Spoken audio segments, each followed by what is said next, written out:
You can take this on faith. Just about everyone who sees the Book of Mormon loves this hilariously entertaining, outrageously irreverent Broadway musical. It didn't get 9 Tony Awards by accident, and we are thrilled to have early coffee this morning with its stars. Josh Gad, who plays Elder Cunningham, Andrew Rannells, better known as Elder Price, Nikki M. James, who plays Nabulungi, and Rory O'Malley, who appears as Elder McKinley. Great to have all of you with us this morning. Thank you very much. Did I get that Nabulungi pronunciation right? Absolutely, which is more than I can say for some of the others. Because it goes by a lot of different names in this show. So the show has just been such a stunning success. And I say stunning because it does touch on some details that could be very problematic, I should say. Sure.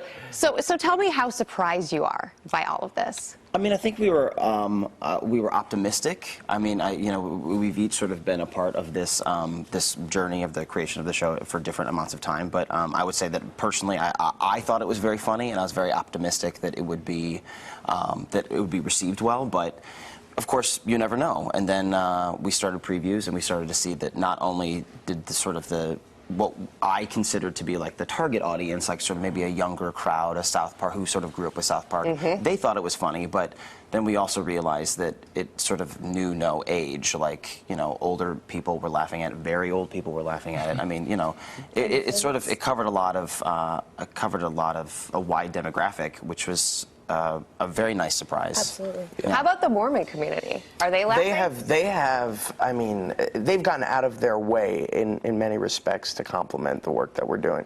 You know, very often, I would say at least twice a week, we have somebody who practices Mormon faith come up to the Book of Mormon. Yeah, I did last night. Come up to us and say, you know, I may be offended by some of the content, but it's a wonderful show, and the message is amazing. And the heart in it, I think, catches a lot of people by surprise. And that is the genius of what Trey, Matt, and Bobby and everybody's done. The South Park team who came to you. I want to get to that part about, you know, the heart in the show, because it has these, the laugh lines are sort of the more blasphemous, potentially blasphemous details. But there is the heart. I mean, things do end up, well, I don't want to give everything away here, but it has the happy tone to it as well. Absolutely, yeah. I think that is the most shocking part of our show, is by the end of it, you can find yourself tearing up. And I don't think that anyone thought that they would enter our theater and, you know, have their heartstrings tugged at in this way. And, you know, but it's because these writers, Bobby Lopez and Matt and Trey, they were so meticulous about making sure that they were telling a good story. Yeah. And the characters are so rich. So even the things that would be, you know, blasphemous, they're earned. And, you know, when you can tell a good story and you bring the audience on the journey with you, you can get away with anything. Nikki, your character is so sweet. Oh, thanks. Right from the beginning. Yeah, absolutely. Do you feel like that's something that, you know, you had to sort of search for? Because you have this quality as a performer that's so likable from start to finish. Oh, thanks. I appreciate that, the compliment.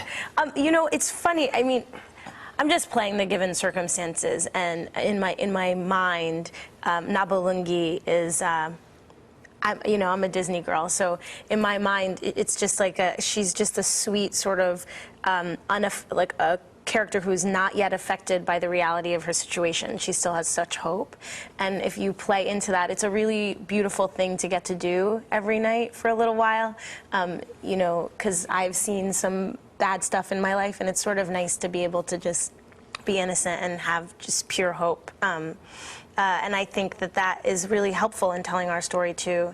I think it is a story about faith, and it is a story about optimism and the ability of a group of people to get together and make a difference.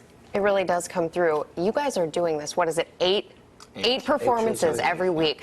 And the energy all of you exuded when I got to see the show is incredible. How do you keep that up? How do you maintain that? Coffee. Literally. Coffee, a lot of caffeine. We also get a list of who's there. So if it's a more important person like yourself, then we'll elevate our performance. Were you guys performing and if to it's me? just like, and if it's just people who pay $150, we'll be like, all right, well. No, I mean, the lights go out at our show and the audience starts screaming. Yes. So if you can't find energy and excitement in yourself when you have an audience of people screaming just when the lights go out in anticipation, you know, you're not going to find it for anything. We certainly talk about how tired we feel when we get to the theater, but then once the show starts, you're kind and of we just lift on each other board. up too. It's sort of, it's great that we you know, we are really close. We're really good friends, and we love each other. And it's really fun to be on stage with people you respect every night. And they, you know, when everyone's on their game, you sort of just match their level. And it's really fun to play off talented. And we've worked on this show for 3 years. Yeah. 4 years. 4 years, yeah. It's now in its 4th year. So to be able to actually put it in front of people is such an exciting thing, and to share it with the world. You know, we've been waiting and working on it for a long time for this moment. So that definitely gets us very excited to go to that theater every night. Did you ever have any doubt when you first signed up for it? You saw the script? I did. You did? I had a lot of doubt. Really? I called up my agent when I first heard. They sent me a demo with a very controversial number on it that's still in the show to this day. And I said, I really love Trey and Matt and Bobby, but I don't want to die. I really have this. You don't want to get stoned in the street? Yeah, I don't want to get shot, and I feel like this is pretty intense material. And out of context, which is the brilliance of our producing team and our publicity team to kind of not put any content out there that doesn't have a context to it, it really sent a different message than when I heard it with the script and saw exactly what they were doing.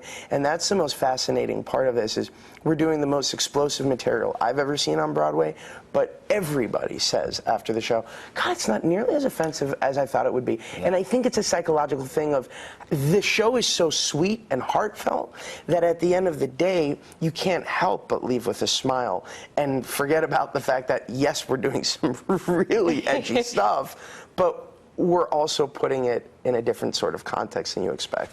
Absolutely. Had all of you watched South Park? Were you fans of South Park before the show? Yeah, Absolutely. Yeah. Team America should have won the Pulitzer Prize. I won't say what should come after you say that. There is an obvious response to all of that. In terms of all of you and your careers and your trajectory, clearly they've been fantastic already. Where does this rank for each of you?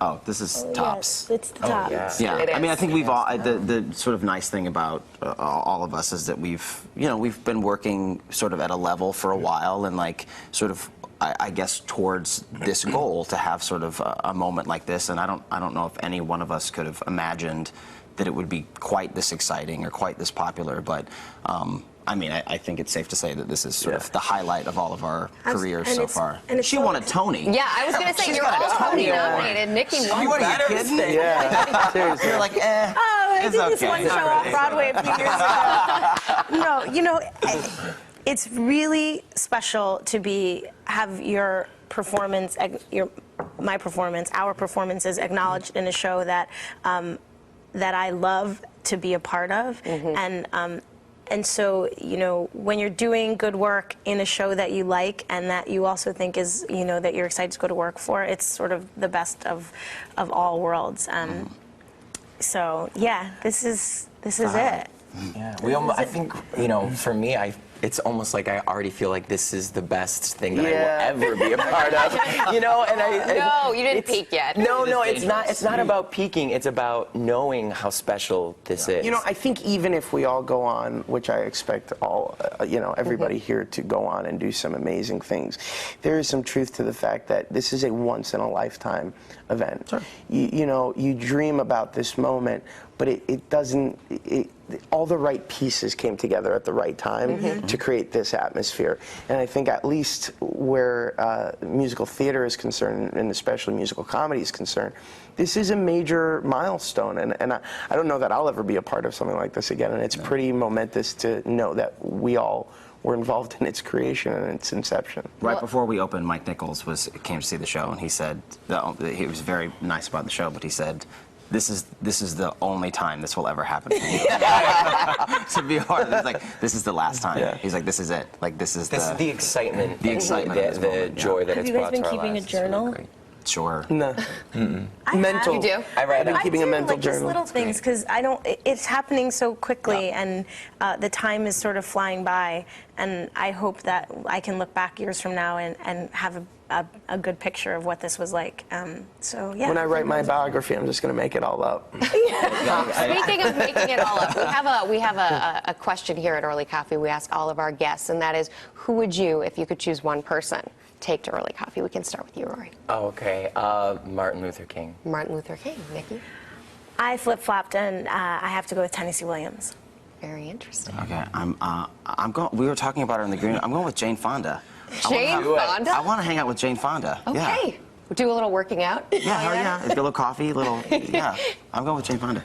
I'm really disappointed. I too was going to say Jane Fonda. I would definitely go with Charlie Chaplin. Charlie Chaplin. Yeah. Well, it was wonderful having all of you with us today. Thank We you very really much for having sincerely us. appreciate it. Josh, Andrew, Nikki, and Rory, thanks for joining us. Thank you so much. So much fun, guys. Thank you. Go see the show.